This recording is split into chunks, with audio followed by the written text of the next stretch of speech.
Hey my dudes, welcome to tying things with a tie because you hate collared shirts. So we're going to do weird ties. So I have a tie. It is roughly 60 inches long-ish. I don't know specifics. It is roughly 2 inches wide at the fat end and roughly 1 inch wide at the thinner end.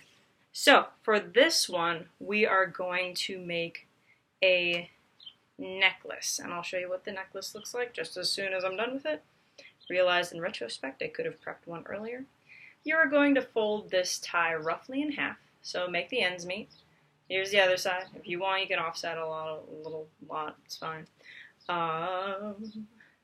If you've ever made friendship lanyards, this is the same principle. So those of you who've gone through Girl Scouts or other such treatments, this is a lot of the similar stuff that you might have learned.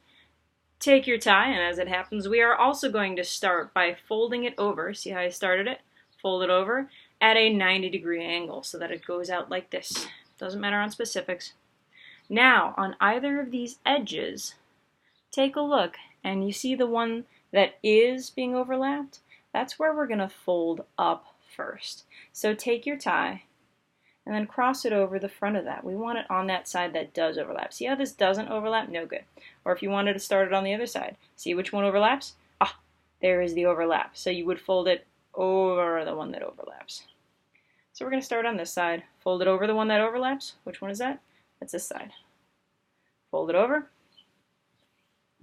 Now which of these sides overlaps? Oh, this one does. So we're going to take our excess and fold it across our workspace. Our workspace is this little square in the middle here. And then the one that does overlap, you can see here, the one that does not overlap is here. So for each of these, take the side that overlaps and fold the excess over. So here we fold the excess over. Which side overlaps? The top one. So fold the excess over the workspace. Fold the excess over the workspace. Fold the, or I guess we could say underlapped excess. This is the underlapped excess. Fold it over this workspace. Fold the underlapped excess over the workspace. Keep doing that. Or if you need another set of terms, the one that has stuff going in front of it, or the bottommost one, this is our bottommost one right now, because it's on the bottom of the other one. This is the topmost one, because it is over the top. So take the bottommost one, fold it across the center. Bottommost one, fold it across the center. And we're just going to keep doing that. So that when you have it in one orientation the whole time, you're going to take it, and for me this is right to left, top to bottom. Now it switches with the same one that I started right to left. Now it goes left to right. Now this one that went top to bottom now goes bottom to top. Right to left, top to bottom, left to right, bottom to top. Right to left, top to bottom, left to right, bottom to top. And now I'm going to turn this 90 degrees so that you guys can see what it looks like kind of from this angle. There we go. Right to left, top to bottom, which is now backwards to forwards. We're just going to keep saying top to bottom, bottom to top. Left to right, bottom to top, right to left. Oh, there goes the fabric loopy-doopy. Still don't know what it's called. Top to bottom, left to right, and bottom to top. Right to left. Oh, we seem to have run almost entirely out of this little short end. So let's poof out the rest and then see if we can tie a knot with that so it doesn't come undone. So here I am accordion folding out the rest.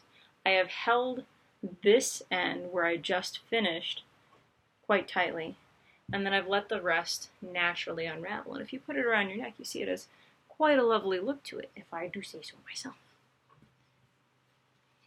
And for this end, so this is where we just had this little extra end here, we have to figure out a way to keep that in place. So we can use an overhand reef knot again, which is right to left, left to right,